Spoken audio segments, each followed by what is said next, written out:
नमस्कार दोस्तों, स्वागत आपका हमारे चैनल पर। शेरशाह सूरी राष्ट्रीय राजमार्ग के पश्चिम की ओर दूर तक त्रिभुजाकार पहाड़ी अपनी बेतरतीब बाहें फैलाए हुए है। इस राजमार्ग के यहाँ कोई 1.5 फलांग की दूरी पर पूर्व में अंग्रेजों की बनाई हुई मुट्ठी बैरकें हैं। पुलिस महानिरीक्षक का मुख्यालय भी इन्हीं बैरकों में है। पुलिस मुख्यालय के एक हॉलनुमा कमरे में सरकारी कामकाज हेतु बहुत तेजी से निपटाया जा रहा था। केंद्र सरकार के कार्यालयों को ही देखा देखी यहाँ भी तो काम निपटाओ। सप्ताह मनाया जा रहा था। फाइलों पर जमी पड़ी धूल झाड़ी जा रही थी। लाल फीतों वाली फाइलें दुगनी गति से एक मेज से दूसरी मेज तक सरकाई जाने लगी। अनुभाग अधिकारी चमनलाल लंबी चौड़ी मेज पर बैठे हुए विभिन्न अनुभागों की डाक के कागजात देखते आ रहे थे। 15-20 बाबू अपनी सीटों पर बैठे हुए काम कर रहे थे। कहीं फाइलों पर फीते बांधे जा रहे थे तो कहीं जल्दबाजी में चिट्ठियां तैयार की जा रही थी। खिड़की वाली सीट पर बैठा हुआ हुकुम सिंह ढेर सारे पत्रों को संबंधित व्यक्तियों के पास भेजने की व्यवस्था कर रहा था। कोने की सीट पर बैठी हुई रेनू कोई पत्र टाइप कर रही थी। महासिंह आदतन 11 बजे के लगभग दफ्तर आया। उसने साइकिल बाहर बरामदे में एक और खड़ी कर दी। हाथ में चमड़े का बैग लिए हुए वह कमरे में अंदर आ गया। चमनलाल की सीट पर आकर उसने उन्हें विश किया। हेलो साहब बहादुर। महासिंह को जब से बड़े साहब ने मुंह लगाया है, चमनलाल उससे कम ही बोला करता है। वे उसी प्रकार से अपनी डाक देखते रहे। महासिंह के कोने पर पड़े हाजिरी रजिस्टर पर अपने इनिशियल कर दिए। उसे एक और सरका कर उसने वहीं से पलटकर अपने सहयोगियों को देखा। अगले ही क्षण वह उन्हें अभिवादन करने लगा। Good morning to everybody. Mahasingh के उस सामूहिक अभिवादन के जवाब में कुछ सीटों ने चंद हाथ अभिवादन की मुद्रा में उठ गए। चमनलाल की मेज से हटकर महासिंह अपनी केबिन की ओर चल दिया। स्वामी जी की सीट पर रुक कर वह उनका कंधा झकझोरने लगा। स्वामी जी, मैं क्या? सत श्री अकाल। सत श्री अकाल अंकल। स्वामी की लाल पेंसिल उसी प्रकार लंबे चौड़े कागजों पर जोड़ तोड़ करती रही। महासिंह पहले अंकल शब्द से चिढ़ जाया करता था। यूँ उम्र में वह उनका सबसे बड़ा ही है। अब वह किसी को भी कुछ नहीं कहता। सभी तो उसे अंकल कहा करते हैं। केबिन खोलकर उसने अंदर प्रवेश किया। बैग को उसने एक और रख दिया। उसने चपरासी को आवाज़ दी, ओए बहादुर, सीट पर हाथ फेर जा मापे। बहादुर सिंह ने बीड़ी बुझाकर उसे कान में खोस ली। हाथ में जाड़न लेकर वह कैबिन में चल दिया। वहाँ महासिंह की सीट को झाड़ पोछ करने लगा। बीड़ी सीढ़ी कम पिया कर पुत्तर, महासिंह ने कैश बुक खोलते हुए कहा। रेनू ने टाइप मशीन से पत्र उतार लिया था। दूसरे पत्र के लिए जो ही उसने मशीन पर कागज चढ़ाना चाहा, उसकी दृष्टि महासिंह पर जा लगी। केबिन के अंदर कैश बुक खोलते हुए उसकी आंखें भी तो उसी के जिस्म को टटोल रही थी। अगले ही क्षण वह सकपका कर पुनः पत्र टाइप करने लगी। अनुभाग के बाबू परस्पर बातें करते हुए अपना काम करते जा रहे थे। रेणु जी, न्यू पिंच, सामने से कमल ने कहा। रेनू नया सूट पहनकर दफ्तर आई थी। सहमति में वह धीरे से मुस्कुरा दी। कई जोड़ी आंखें उसके नए सूट पर आ टिकी। महासिंह को तो कोई ना कोई बहाना भर चाहिए था। केबिन से निकलकर वह उसी के पास चला आया। बगल की कुर्सी पर बैठकर उसका हाथ रेनू की सलवार पर जा लगा। इम्पोर्टेंट है लगता है। रेनू की कीबोर्ड पर थिरकती हुई उंगलियां यकायक रुक गई। किट, महासिंह के उस दुर्व्यवहार से वह अंदर ही अंदर व्याकुल होने लगी। आज वह उसे दूसरी बार छेड़ रहा था। कलाई पकड़कर वह तो उसका पोचा ही पकड़ने पर तुला हुआ था। क्यों? महासिंह की आंखों में उसके लिए चाहत भरे बादल उमड़ने लगे थे। हाँ जी, रेनू ने दो टूक जवाब दिया। हमें भी मंगवा दो ना एक ऐसा ही पीस। महासिंह का दायां हाथ अपनी खिचड़ी ओ आई दाढ़ी सहलाने लगा। रेनू ने उसे और अधिक मुंह लगाना ठीक नहीं समझा। वह फिर अधूरा पत्र टाइप करने लगी। महासिंह अपनी केबिन की ओर चल दिया। रेनू का काम में मन ही नहीं लग पा रहा था। महासिंह तो उसके पीछे हाथ धोकर पड़ने लगा। एक बार महंगाई भत्ते की किश्त देते समय उसने उसके कंधे पर हाथ रखकर कहा था, ओए सोनियो, होर दस्सो। सुना सुंदरी। पुलिस मुख्यालय में महासिंह पूरा चलता पुर्जात है। अधिकारियों को तो वह बहुत ही मुंह लगा है। कैश के काम में ही नहीं, बजट बनाने में भी वह माहिर है। मुख्यालय के पिछले वर्ष का बजट उसी का बनाया हुआ था। उसकी उस कार्यकुशलता पर प्रसन्न होकर पुलिस महानिरीक्षक ने उसे एक साथ ही दो दो तरक्कियां दे डाली थी। तब से तो उसे कुछ अधिक ही हवा लगने लगी है। स्टाफ में किसी का क्या मजाल कि उससे कोई कुछ कह दे। दफ्तर भी तो वह अपनी ही मर्जी से आता जाता है। मुख्यालय की महिला कर्मचारी तो उससे बेहद तंग आ चुकी है।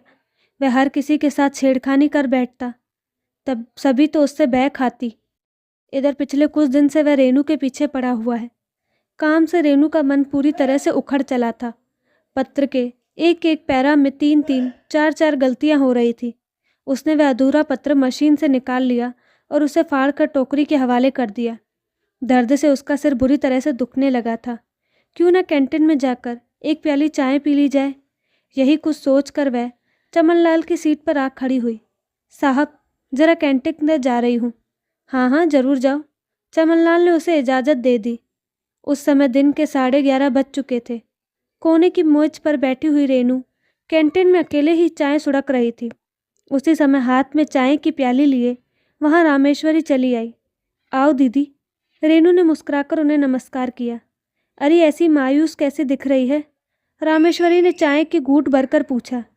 नहीं तो, रेनू ने सामान्य होने का असफल प्रयास किया। यूं ही जरा सिरदर्द हो आया था। नहीं, जरूर कहीं दाल में काला है। रामेश्वरी उसकी मन की थाह लेने लगी। यह सिरदर्द की उदासी नहीं है डियर। रेनू ने रामेश्वरी को माँ सिंह वाली सारी बातें बतला दी। उसके बाद वह उसके आगे सिसकने लगी। रामेश्वरी का हाथ उसके कंधे पर जा लगा।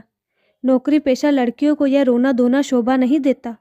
तो रेनू अपनी आंखों का गीलापन पोंछने लगी। एक बार बहुत पहले वह मुझसे भी आ भिड़ा था। रामेश्वरी उसे बताने लगी।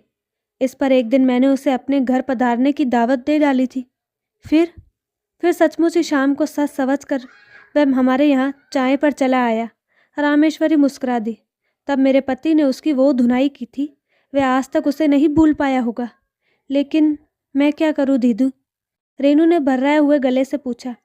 तू जाके बड़े साहब से उसकी शिकायत कर दे। रामेश्वरी ने उसे सुझाव दिया। सुना है वे इस मामले में अपना पराया कुछ भी नहीं देखते। चाय पीकर वे दोनों कैंटीन से बाहर निकल आई। रेनू उधर से अपनी सीट पर चल दी। वह टाइप के लिए मशीन पर कागज चढ़ा हो ही रही थी कि सामने से चमनलाल ने कहा, रेनू, तुम किधर चली गई थी? जरा माँ सिंह के साथ आंकड़े तो मिला देती। वे शायद इस बात को भूल गए थे कि वह उनसे ही इजाज़त लेकर कैंटीन में गई हुई थी। रेनू के अंदर कहीं खटका हुआ। माँ सिंह ने अपनी शरारत से बाज नहीं आएगा। उसका मन हुआ कि उसी समय बड़े साहब के पास जाकर उसकी शिकायत कर दे, लेकिन वह ऐसा भी न कर सकी। सीट से उठकर वह माँ सिंह की केबिन की ओर चल दी। और रेनू, माँ सिंह तो जैसे उसी की बाट जोता आ रहा था। उसके मुंह में पानी भर आया। रेनू चुपचाप वहीं स्टूल पर बैठ गई। जरा बड़े साहब के आयकर के आंकड़े मिलाने हैं। वह मुस्कुरा दिया। माँ सिंह ने अत्यधिक आत्मीयता के साथ कहा, तुम चाय के साथ क्या लोगी? नहीं अंकल, मैं अभी अभी ही तो चाय पीकर आ रही हूँ। रेनू ने कहा। आप मुझे काम बताइए ना। अरे भाई, सरकारी काम तो चलता ही रहता है। महासिंह पर अंकल शब्द का कोई भी असर नहीं हुआ। अगले ही क्षण वह फिर से रेनू की सूट की प्रशंसा करने लगा। उसका हाथ उसके कुर्ते की ओर बढ़ने लगा। ये तो चीन जापान का रेशम लगता है। आप काम बतलाइए ना अंकल। रेनू ने उसका वह बढ़ा हुआ हाथ बीच में ही रोक दिया। आप मुझे क्यों परेशान किया करते हैं? देखो जी, महासिंह कुछ गंभीर हो आया। नौकरी में तो यह सब चलता ही रहता है। थोड़ा सा हंसने बोलने से क्या फ़र्क पड़ता है? फ़र्क पड़ता है। रेनू नथुने फुलाने लगी। वह उसकी केबिन के बाहर निकल आई। दोपहर के भोजन का समय हो चला था। रेनू ने अपनी मेज की दराज से अपना टिफ़िन बॉक्स निकाला और कमरे से बाहर चल दी। लॉन में एक पेड़ के नीचे बैठकर वह अपना लंच खोलने लगी। माँ सिंह के दुर्व्यवहार से वह इतनी क्षुब्ध हो आई थी कि उसकी भूख ही मर चली थी। उससे वह रोटियां नहीं खाई गई। उसने उसे एक आवारा कुत्ते के आगे फेंक दी। उसकी समझ में नहीं आ रहा था कि वह क्या करे क्या न करे। उसके लिए एक और कुआं था तो दूसरी ओर गहरी खाई। नौकरी से त्यागपत्र दे दे या फिर चुपचाप हर किसी की जातियों को सहती चले। किंतु तभी उसे एक तीसरा रास्ता भी दिखाई देने लगा, लेकिन वह भी कांटों भरा ही था। बड़े साहब से शिकायत करने पर उल्टे उसी की बदनामी होगी। कोई भी उसकी बात पर विश्वास नहीं करेगा। हर कोई उसी को बेवकूफ़ बताएगा। तो क्या करे वह? रेनू के मस्तिष्क की कंदाराओं के प्रश्नों में हथौड़े ही चलने लगे। लोन में लोग आ जा रहे थे। सामने से क्रय अनुभाग के दलजीत ने महासिंह को देखकर आंख दबा दी। उसने जोर का ठहाका लगा दिया। हाँ तो महासिंह, तेरी दाल गली की नहीं? ओ गल जाएगी पुत्तर। महासिंह ने भी ठहाका लगा दिया। अभी पानी खारा है ना, इसलिए देर लग रही है। उस संवाद को सुनकर रेनू तिलमिलाकर ही रह गई। वह फप्ती सीधे उसी पर कसी गई थी। उसने हाथ पर बंधी घड़ी देखी। दिन के 2 बजने वाले थे। लोन से उठकर वह अंदर अपनी सीट की ओर चल दी। उसी के साथ अन्य बाबू भी अपनी सीटों की ओर जाने लगे। क्या बात है मिस साहब? पुलिस महानिरीक्षक ने चपरासी ने रेनू की सीट पर आकर उसकी उदासी का कारण जानना चाहा। कुछ नहीं। रेनू सकपका कर ही रह गई। उसने पर्स से 2 रुपए का नोट निकाला और उसे चपरासी की हथेली पर रख दिया। चाय पिएगा? पी लेंगे। चपरासी ने पान सड़े दांत निपोड़ दिए। बड़े साहब का मूड कैसा है? रेनू ने जानना चाहा। बड़े साहब का मूड हमेशा एक सा ही रहा करता है। चपरासी उधर से कैंटीन की ओर चल दिया। रेनू ने मेज से कोरा कागज निकाल लिया। उसे वह टाइप मशीन पर चढ़ाने लगी। कांपते हाथों से वह अपना त्याग पत्र टाइप करने लगी। तभी उसके कानों में माँ के शब्द गूंजने लगे। अपनी रेनू तो लड़की नहीं, लड़का है। घर की गाड़ी उसी के सहारे तो चल रही है। वह फिर से सोचने लगी। पिता की मृत्यु के बाद से घर गृहस्थी का सारा बोझ उसी के कंधों पर तो आ पड़ा है। अगर उसने यह नौकरी छोड़ दी तो तब तो उन लोगों की भीख भी नहीं मिलेगी। अगले ही क्षण उसने वह त्यागपत्र फाड़ दिया। उसे उसने रद्दी की टोकरी में डाल दिया। पुलिस महानिरीक्षक विक्रांत सिंह बहुत ही दबंग आदमी हैं। उनकी शक्ल सूरत को ही याद कर बड़े बड़ों के पसीना छूटने लगते हैं। अपने अधीनस्थ कर्मचारियों को मुंह लगाना तो दूर, वे कभी उनसे सीधे मुंह बात तक नहीं करते। वे काम से काम रखते हैं। व्यर्थ की बातों में वे समय बर्बाद नहीं करते। फिर भी मरता क्या न करता। रेनू ने उनसे मिलना ही ठीक समझा। चपरासी रेनू की मेज पर हाफ सेट चाय ले आया था। एक प्याली उसने रेनू के आगे रख दी।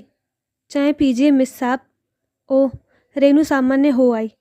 चाय का घूंट भरकर वह चपरासी को देखने लगी। देखो भैया, मुझे साहब से मिलना है। साहब से?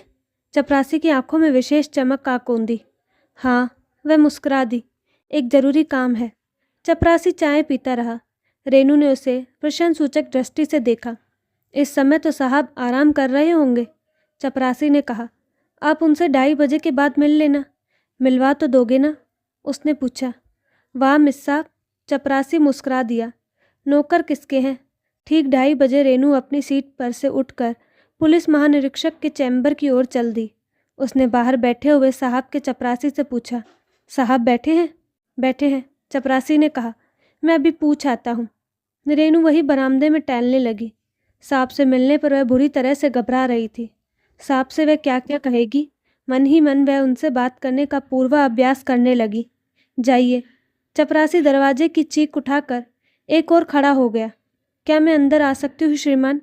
चौखट पर पहुंचकर रेनू ने कांपती आवाज़ से साहब की अनुमति चाही। हाँ हाँ, आइए। पुलिस महानिरीक्षक ने सिगार सुलगाए हुए ही रेनू को अंदर आने की आज्ञा प्रदान कर दी। बड़े साहब के उतने बड़े चैम्बर को देखकर रेनू कुछ घबराने लगी। किसी प्रकार वह उनके आगे जा खड़ी हुई। दोनों हाथ जोड़कर उसने उन्हें नमस्ते की। वह बुरी तरह से कांपती जा रही थी। बड़े साहब उसकी मनस्थिति भाप गए।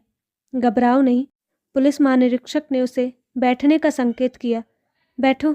ससंकोच रेनू एक कुर्सी पर बैठ गई। घबराहट के मारे उसकी बोलती ही बंद हो आई थी। वह सभी कुछ भूलती जा रही थी। कहिए। पुलिस महानिरीक्षक ने रेनू पर भरपूर नजरें डाली। जी जी। वह महासिंह। रेनू सिसक उठी। कैशियर ना? पुलिस महानिरीक्षक ने पूछा। जी। रेनू ओढ़नी के छोर से अपनी आंखें पोंछने लगी। पुलिस महानिरीक्षक को रेनू के मनोभाव तोड़ते देर न लगी। वह फिर से फफकने लगी। बड़े साहब को पहले भी एक आध बार महासिंह के बारे में शिकायत मिलती रही। रेनू ने रो रोकर उन्हें सारी बातें बतला दी। ठीक है। पुलिस महानिरीक्षक ने रेनू को पूरी तरह से आश्वस्त कर दिया। भविष्य में तुम्हें उससे शिकायत का कोई मौका नहीं मिलेगा। रेनू ने हाथ जोड़कर बड़े साहब के प्रति कृतज्ञता प्रकट की। उसके बाद वह उनके चैम्बर से बाहर आ गई। उसके निकलते ही बड़े साहब ने जोर से घंटी बजाई। चपरासी भागकर अंदर कमरे में जा पहुंचा। महासिंह को भेजो। पुलिस महानिरीक्षक ने उसे आदेश दिया। चपरासी उधर से दफ्तर के बड़े हॉल में चल दिया। केबिन के पास जाकर उसने महासिंह से कहा, खजांची महोदय, आपको बड़े साहब याद कर रहे हैं। अभी आया पुत्र। महासिंह ने तिजोरी को बंद किया। रजिस्टर को एक और खिसका कर वह केबिन से निकलकर बड़े साहब के चैम्बर की ओर हो लिया। महासिंह ने पुलिस महानिरीक्षक के चैम्बर में प्रवेश किया तो बड़े साहब ने वहीं खड़े चपरासी को आदेश दिया, बाहर से दरवाज़ा बंद कर दो। अब महासिंह को दाल में कुछ काला नजर आने लगा। तभी पुलिस महानिरीक्षक ने अपनी कमर से बेल्ट उतार ली। वे उस पर गुर्राने लगे, अपने कपड़े उतारो। जी जी, महासिंह की तो बोलती ही बंद हो आई। सड़क! पुलिस महानिरीक्षक ने उस पर बेल्ट से प्रहार किया। उतारो कपड़े। रेनू अपनी सीट से उठकर पुलिस महानिरीक्षक के चैम्बर के बाहर जा खड़ी हुई। वहीं खड़ा चपरासी मुस्कुरा दिया, मरवा दिया ना ब्रह्मचारी को, कमीने। अंदर बड़े साहब महासिंह पर लाल पीले हो रहे थे। अगले महीने तो तेरी बेटी का विवाह होने वाला है और तू है कि? चमड़े के बेल्ट से मार खाता हुआ महासिंह पुलिस महानिरीक्षक से बार बार माफ़ी मांगता जा रहा था। वह रिरियाने लगा, इस बार मुझे माफ़ कर दे साहब, मैं चाहता तो तुझे इसी समय नौकरी से अलग कर देता। पुलिस महानिरीक्षक ने उसे एक और गुड़क दी, पर मुझे तेरे बीवी बच्चों पर तरस आ रहा है, उन बेचारों का क्या कसूर? सड़क सड़क! बड़े साहब तो जैसे महासिंह की चमड़ी उधेड़ने पर तुले हुए थे। वह बुरी तरह से कहारता जा रहा था, जा दफ़ा हो यहाँ से। बड़े साहब ने उसे एक लात जमा कर कहा। महासिंह की दशा मुंह दिखलाने लायक नहीं रह गई थी। शर्म और जिस्म की पीड़ा से कहीं अधिक दुख उसे पानी उतर जाने का हो रहा था। गर्दन लटकाए हुए किसी प्रकार वह पुलिस महानिरीक्षक के चैम्बर से बाहर निकला। अपने केबिन में पहुंचकर उसने पर्दा खींच लिया। वहां वह अपने दुखते हुए जख्मों को सहलाने लगा। रेनू के हृदय में अब ठंडक पड़ने लगी थी। उधर से वह अपनी सीट पर लौट आई। मन ही मन वह बड़े साहब को धन्यवाद देने लगी। बात हवा की तरह दफ्तर से सारे दफ्तर में फैल गई। जल्द ही रेनू को बहुत सी महिला कर्मचारियों ने आ घेरा। वे सभी तो उसकी हिम्मत की दाद दिए जा रही थी। संध्या के 5 बज चुके थे। उस हॉलनुमा कमरे में से सभी लोग अपने अपने घरों को जाने लगे थे। रेनू ने टाइप की मशीन के ऊपर कवर चढ़ा लिया। उसने मेज की दराज से अपना पर्स, टिफ़िन बॉक्स निकाल लिया। वह बाहर जाने लगी। जाने उसे क्या सूझा कि वह महासिंह की केबिन के पास जाकर खड़ी हुई।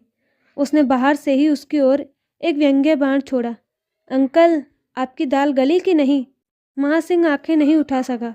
रेनू ने उसे बुरी तरह से शिकस्त जो दी थी। रेनू के मन में उसके लिए घृणा भर आई। अगले ही क्षण पर्स हिलाती हुई वह बाहर चल दी।